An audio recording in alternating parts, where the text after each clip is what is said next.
صرف جلوس اللیل قیام اللیل کا بھی حق ادا کریں. ایسا نہ ہو کہ صرف درس ہی سنتے رہیں اور قیام اللیل سے اور ذکر اذکار سے اور قرآن پاک کی تلاوت سے اور انفاق فی سبیل اللہ سے محروم رہ جائیں.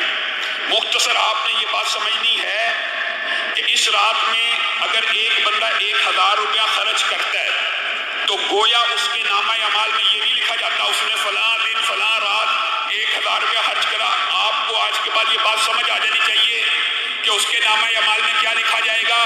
اس نے 1000 مہینے تک ہر روز 1000 روپیہ خرچ کیا ہے، بلکہ اس سے بھی زیادہ.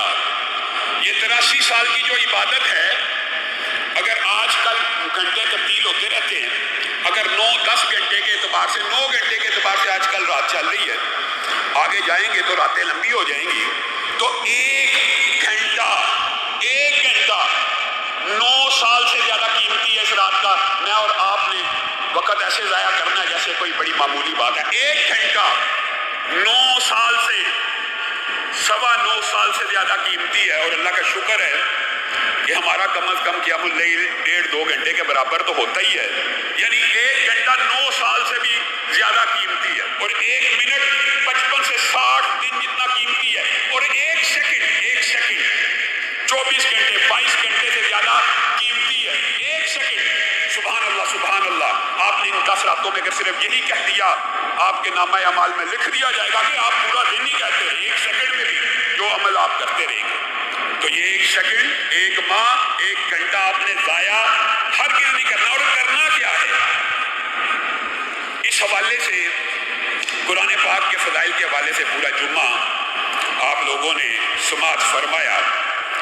اگر اس کی دباچی اور تمہید کی طرف جائیں تو رسول اللہ صلی اللہ علیہ وسلم کی ایک حدیث ہے، حضرت ابو درداء، سنن ابن ماجہ کی حدیث ہے، اس حدیث کے راوی ہیں.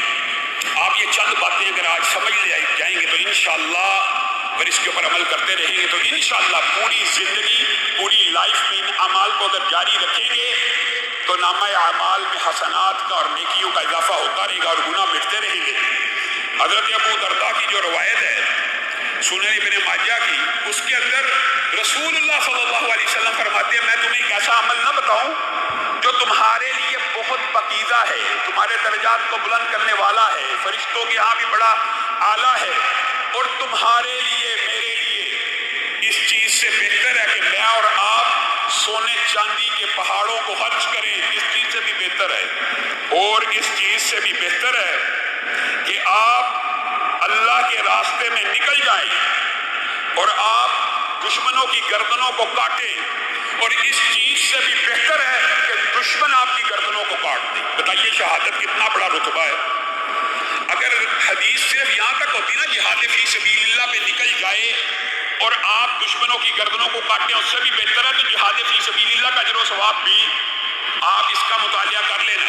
لیکن حدیث کے الفاظ ہیں کہ دشمن بھی آپ کی گردنوں کو کاٹے، اس سے بھی بہتر ہے.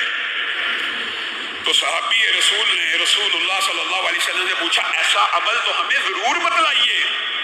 تو رسول اللہ صلی اللہ علیہ وسلم نے ایک جملہ کہا، ایک جملہ جو میرے اور آپ کے لیے کافی ہمیشہ لے رہا ہے، ذکر اللہ. اللہ کا ذکر کرنا ان تمام نیکیوں سے بڑھ کر ہے. اسی لیے اللہ رب العزت نے کہا ہے فَاذْكُرُونِي أَذْكُرْكُمْ، تم میرا ذکر کرو میں تمہارا ذکر کرتا ہوں. اور حدیث کے الفاظ کیا ہیں کہ میں بندے کے گمان کے مطابق ہوں. اگر وہ میرا ذکر اپنے جی میں کرتا ہے